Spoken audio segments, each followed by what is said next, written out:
going up on YouTube tonight.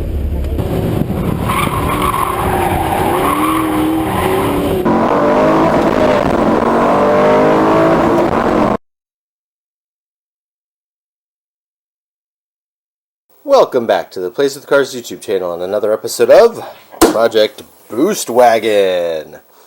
That's right, this is our 2012 Ford Flex all-wheel drive titanium featuring the EcoBoost or EcoBoost, however you want to say it. The important part is it is a 3.5 liter V6 with 2 turbochargers and 355 horsepower from the factory. Now ours is a little modified. You can see here we have a Roush cold air intake system that is sealed, uses air inlets here in the grill, and we've got some heat wrap tape on it and stuff. That is it so far, but we are working on doing a bunch of mods to this thing and making it really powerful because we have a goal of running 12s in the quarter mile with our family wagon with all the car seats in it, all 4 of them. That's right, that is our project goal for this thing. But first, we've got to tackle some maintenance. Today is oil change day for the Boost Wagon. It's actually the first one since I bought it because I put so few miles on it because it's a pandemic and you can't go anywhere or do anything. But anyways, we're going to change the oil on it, and depending on how on the ball we get, a lot of stuff to do to this thing to get it ready for the baseline. Now, the reason why the plugs are important is we're going to tune this thing. And when you tune the EcoBoost, it makes higher boost, more horsepower, but it requires a colder heat range plug. So we'll get into that more when we pull the plugs out, but we need to put in those colder heat range plugs in order to be ready for the tune. Because what we're going to do is we're going to take this to the drag strip and run it as it is. Now again, it is not quite stone stock, obviously. It's got the little intake and stuff.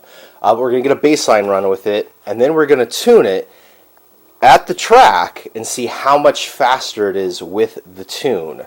So stock tuned versus tuned on the EcoBoost all-wheel drive Ford Flex on our Project Boost Wagon. So look forward to that coming up the next few weeks. But before that, we got to get it all ready to go. Make sure that we are ready to make passes all night long, and she's going to run like a champ. So first things first, I got to get underneath this thing and start the oil change. You can see here we've got quite the parts pile to deal with. So today we're doing an oil change. We've got our oil filter and drain plug gasket there. While we're underneath, we're going to try to do a transmission service. So we've got the training fluid and a new pan gasket and filter here.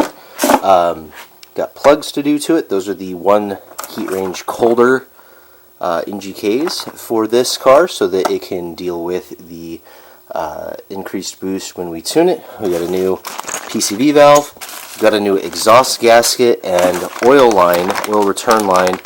This is left over from our first Boost Wagon. We actually had a 2013 for a while that didn't make it to a lot of videos that was leaking on, and so we have a spare one. I don't necessarily need it for this one, but I'm going to take a look at everything while I'm underneath there. The reason why you need this, though, is to get the mid pipe out of the way so that you can change the fluid in the PTO, the power or PTC power transfer case. It's the all-wheel drive transfer case. It's got a tiny little bit of oil in it, and it's really hard to get to, and they never get changed, and then they blow up. So if you don't want your PTC to blow up, you got to change the fluid in it. So we're going to try and do that. And we also have a cabin air filter for the inside. So that is our pile of dreams. We'll see how much of it we get to today.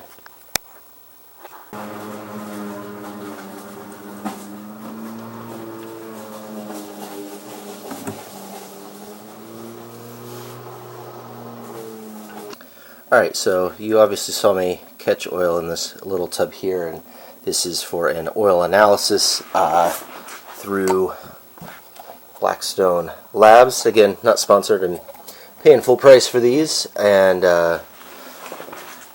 what we do is we've had the analysis done on our Project Porsche truck car and our Project Audi S4 street car. And it's been very useful in just kind of assessing the health of the engine. And since we have never ever changed the oil in this thing before, it's still whatever the dealership put in it right before we bought it, I thought it would be a good idea to just get one done just to see what it is and make sure everything is hunky-dory inside the motor. I don't know that we'll necessarily do an analysis every change on this like we do the track cars, but for this first one, I think it's worthwhile doing. So one thing I want to cover here is the underbody aero tray. Most cars have these days. They're usually plastic. A lot of times they get ripped off or whatever. Sometimes they are full body or at least full front under tray, like the S4 is. Our old Mazdas, they would have regular screws on them. They're kind of a pain in the butt to get on and off. The Audi has those quarter turn, like Zuz style fasteners that are pretty nice, that we had to replace all of the fasteners and receivers in the S4, which you could see in a prior video.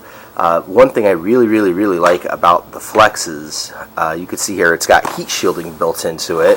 It's got a whole bunch of duct work. It's really stiff. This is not your normal heat shield. And you notice it actually has two NACA ducts. NACA is NACA. That was the predecessor to NASA. And they actually designed this air duct. And it's aerodynamically efficient. So it doesn't cause turbulence over the rest of whatever it's in, but it allows air to enter. You see these in airplanes all over the place, and obviously in race cars. So it's kind of cool that it has those. This is Shadow. She's our mouser. Keeps the garage rodent free. Anyways, so it's cool to see that. But the thing I really wanted to point out on this is Ford goes a step further than Audi even, and they have these quarter turn style fasteners, but they are built into the Undertray itself, and they're toolless. You can see they just have a little handle on them, which is super nice, that like anybody could just pop this thing off and work on their car and change the oil. You don't need special tools, you don't need torque bits or anything like that, and I think that is actually really good attention to detail for the home mechanics. So I just shout out to whichever Ford engineer did that 10-15 years ago. I really like that. You can see here ours has a pretty substantial crack in it. That thing is busted. I might have to try and repair that, or else find another one of these. Hey, Mac. Nobody say hi to Mackie. He's the fluffer. Alright, we are just about done draining under here, so we'll get ready to do the next step, which is the oil filter. Nice old school canister style filter on these. It's pretty close to the catalytic converter, so I wouldn't let these get too warm before changing the oil, because that'll scald just something fierce. But nice and easy to access. You can see it's got a Delco filter on it, so clearly the dealership that worked on it did not believe in FOMOCO parts. So we'll change that up. I forget what I have. I think I got a Wix. Alright, so the oil change is done. You can see we've got our Wix XP filter in place there. Everything all cleaned up and buttoned up, looking nice. Got it all filled up and topped up with our Mobil 1 oil. So just standard oil and filter, nothing super special on this, just making sure we're running a good synthetic and a filter that has synthetic media in it instead of paper, which the Wix XP line does. Up top we got the PCV valve change, which is this brown thing right here. It's super easy to get to. This hose just has a little quick release clip, and then this just unscrews out, goes back in. New one was super affordable. Old one didn't look too bad. You could tell it had 80,000 miles on it, but other than that it wasn't failing or anything. But on turbo cars, especially when you modify them, it's important to change the PC valve more often, especially when it's so cheap and easy to get to. There's like no excuse to do that, so got that taken care of. Now up front here I've got the engine cover pulled off, as you can see, and the little thingy that goes over the high pressure fuel pump for noise out of the way, and the first plug out. So this is our plug. This is the factory Ford plug. It has 80,000 miles on it. Here's your part number there, CYFS12Y3, which is going to mean nothing to us because that's the Ford number and not the NGK number or anything like that. But you can see here on our gap that there is quite a bit of gap there on this plug. The gap is the distance between the electrode, which is the point inside the plug, and the ground strap, which is the thing that wraps over the top of it. The tighter the gap, the better the plug kind of works in most cases, and as a plug wears, that gap widens. You can see though the coloration all looks good. no oil residue or anything like that. So they're just plugs with 80,000 miles on them. They actually look quite good. These are our new plugs, NGK LTR7IX-11s or 6510s. If you're just looking them up in a parts catalog, they are in iridium plug, just like the factory.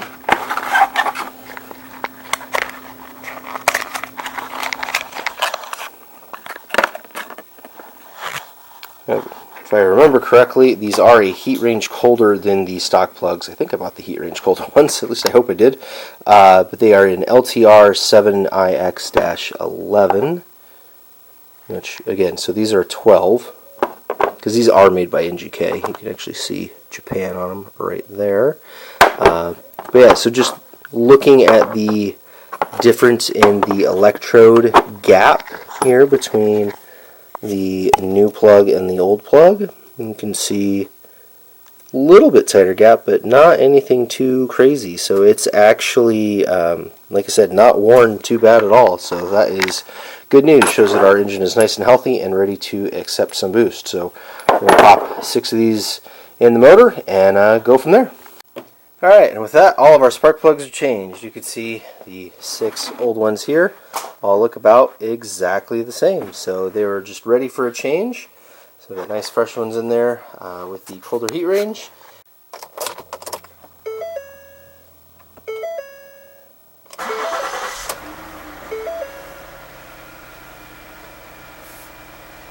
So 4,974.9 miles on that particular oil change, and also on the car period. I hit the reset button the day I bought it, so just under 5,000 miles on this thing already. So I guess it's more than I thought I've done. But yeah, that's our first oil change in the book, so I'm going to reset that one. Yeah, don't look at that. Some terrible gas mileage. Mostly because I can't keep my foot off the throttle. But yeah, we're going to call that all good and done for Project Boost Wagon today. Got the oil change done, got the new colder spark plugs in, got the PCV valve changed. Yeah.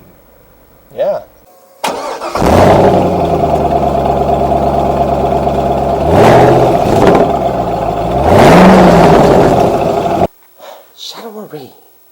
Shadow Marie.